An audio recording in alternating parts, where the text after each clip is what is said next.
Sizni uyida siz mana bu ikkinchi eringiz bilan birga yashadingiz. Yashadik, bitta hovli joyda yashadik. Qanday tushunish mumkin bu? Eringiz qanaqa qabul qildilar bu uyga? Xo'jayinim birinchi bo'lmaydi, umuman to'g'ri kelmaydi. Xola nima deb o'ylaydi dedi. U bola bilan ham nikoh o'qitdingizmi shunda? Ha, nikohim bo'ldi.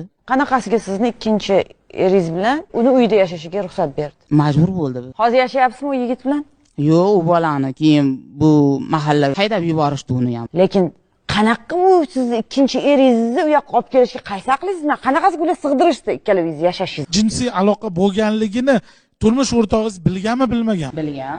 Bilgani? Nari xonada xo'jayiningiz yotsa, bu xonada siz jinsiy aloqada bo'lgan uyalmadingizmi? Siz hozir bu yerga qo'yib kelgan talabingizni qarang, men ikkinchi olib kelgan erimni qabul qilishmayman. Behayo, ahmoq ayol ekansiz. O'zimda qaragan. Hayo mutlaqo yo'q. Yuzingizda nur yo'q. Iymon zaif, gunohkorsiz. Turmush o'rtog'ingiz bo'la turib boshqa o'ynash topgansiz. O'shanga majbur qildi-da. Nima uchun siz boshqa yerni topgan? Nima haqqingiz bor? Qani shariatimizda bormi? Sizni yer ko'tarib yurganni o'zi Alloh taolo mehribon-da. Lekin siz shuni kuting. Sizga juda katta falokat keladi. Bilib qo'ying. Zinokor eng qattiq gunohi kabiralar sohib. Sizning hayotingiz oxiri zulmat, qorong'ulik va falokat.